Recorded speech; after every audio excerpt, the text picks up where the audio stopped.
আসসালামু আলাইকুম। অনার্স ৩য় বর্ষ সকল শিক্ষার্থীবৃন্দ, আশা করি সবাই ভালো আছো। তো আজকে আমার বাংলা প্রবন্ধ ১ এর বিষয় কোড ২৩১০১১ এর ক বিভাগের প্রশ্ন উত্তর নিয়ে আলোচনা করব। আজকে প্রথম প্রশ্ন দেখব, রুদ্রমঙ্গল প্রবন্ধে লেখক কোন শক্তির আহ্বান জানিয়েছেন? জনশক্তিকে। জনশক্তি, রুদ্রমঙ্গল প্রবন্ধ একটি প্রবন্ধ, লেখক একটি শক্তিকে আহ্বান জানান কি? জনশক্তিকে। মানে কাকে আহ্বান জানিয়েছেন? জনশক্তি আহ্বান জানিয়েছেন। তা গ্রেটে, মানে গ্রেটে প্রবন্ধে গ্রেটে নিজেকে কি বলে পরিচয় দেন? আমি পেগান। আমি কি? পেগান। আমি প্রকৃতির পূজারী। আমি প্রকৃতির পূজারী। এটা কে বলেন? গ্রেটে। গ্রেটে প্রবন্ধে তার পরিচয় দেন। গ্রেটে তার প্রবন্ধে কি পরিচয় দেন? গ্রেটে প্রবন্ধে গ্রেটে নিজের পরিচয় দেন এ বলে। তা বাংলা নবযুগ প্রভাব নক্ষত্র রামমোহন রায়। রামমোহন প্রভাত নক্ষত্র কি? রামমোহন রায়। এটা আগে দুইবার পড়েছি। তাই কালিদাস, কালিদাস সংস্কৃতি ভাষা কবি। কালিদাস কোন ভাষার কবি? সংস্কৃত ভাষার কবি। সংস্কৃত ভাষার কবিকে কালিদাস। দুইভাবে আসতে পারে প্রশ্ন। কালিদাস কোন ভাষার কবি? সংস্কৃত ভাষার কবি। আর সংস্কৃত ভাষার কবিকে কালিদাস।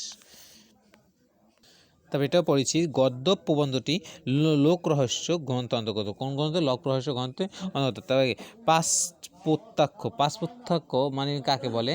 যে কতগুলো বিষয় আমরা পঞ্চেন্দ্রিয় মাধ্যমে, অর্থাৎ চোখ, কান, নাক, এই কিন্তু চোখ ১ ২ ৩ ৪ ৫, এই পাঁচটা কি? পঞ্চপ্রত্যক্ষ আর কি।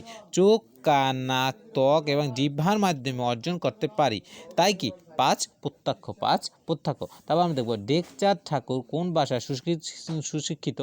ইংরেজি ভাষায়। ইংরেজি ভাষায় ঢেকচাঁদ ঠাকুর কে? ইংরেজি ভাষায় কে শিক্ষিত ছিলেন?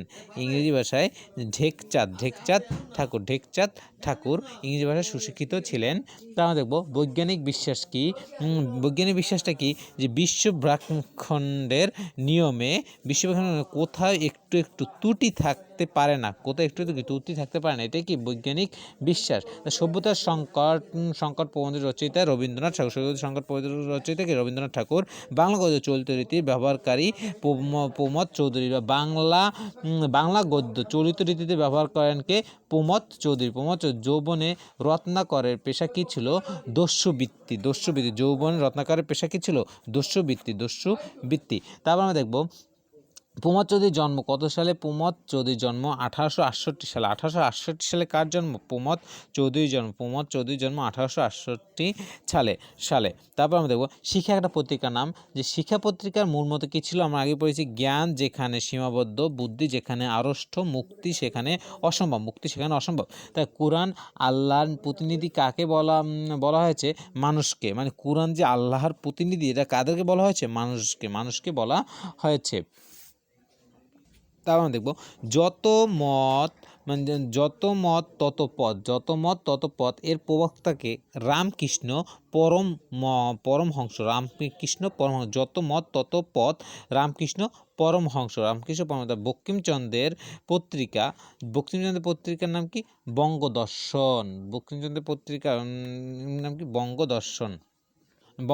বঙ্কিমচন্দ্রের সম্পাদিত একটি পত্রিকার নাম কি? বঙ্গদর্শন। তার বাংলা জাগরণে প্রভাব নক্ষত্রকে? রামমোহন রায়। আমরা তো জানি বাংলা জাগরণে প্রভাত নক্ষত্র যে বাংলা রামমোহন রায়। তারপর আমাদের বিচিত্র রথে গমন করবেন কে? বাবু কী করবেন? বিচিত্র রথে গমন করবেন। তারপর আমরা দেখব, 1348 বঙ্গাব্দে কি রচিত হয়? সভ্যতার সংকট রচিত হয়। কত বঙ্গাব্দে? 1348 বঙ্গাব্দে সভ্যতার সংকট রচিত হয়। কেকাদনী শব্দের অর্থ কি? ময়ূরের ডাক। কেকাদনী শব্দের অর্থ ময়ূরের ডাক। কেকাদনীতে কোন ঋতু উল্লেখ আছে? বর্ষা ঋতু উল্লেখ আছে, মনে রাখতে হবে। আর কেকাদনী শব্দের অর্থ ময়ূরের ডাক। তার নিদ্রা মৃত্যুর নিদ্রার অর্থ কি? নিদ্রা কার সহোদরা? নিদ্রা মৃত্যুর সহোদরা। তাহলে কালিদাস কোন ভাষার কবি? কালিদাস সংস্কৃত ভাষার কবি। কালিদাস এর আগে পড়েছি, কালিদাস সংস্কৃত ভাষার কবি। তাই বাবু এটা কি? বাবু প্রবন্ধটি কোন গ্রন্থে অন্তর্গত ছিল? বাবু প্রবন্ধটি লোকরহস্য প্রবন্ধ অন্তর্গত ছিল। তাই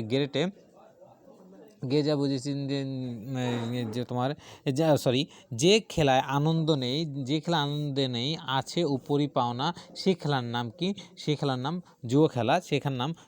যেমন যে খেলায় আনন্দ নেই আছে শুধু উপরি পাওনা, সেই খেলার নাম কি? জুয়া খেলা। তারপর আমরা দেখব, যে গ্রেটে কোন দেশের নাগরিক? আগে দেখেছেন গ্রেটে জার্মান দেশের নাগরিক। তা স্বামী বিবেকানন্দ কার শিষ্য ছিলেন স্বামী বিবেকানন্দ? স্বামী বিবেকানন্দ কার শিষ্য ছিলেন? রামকৃষ্ণ পরমহংসের, এর আগে একবার পড়েছি, রামকৃষ্ণ পরমহংসের শিষ্য ছিলেন। রামকৃষ্ণ পরমহংসের শিষ্য ছিলেন কে? স্বামী বিবেকানন্দ।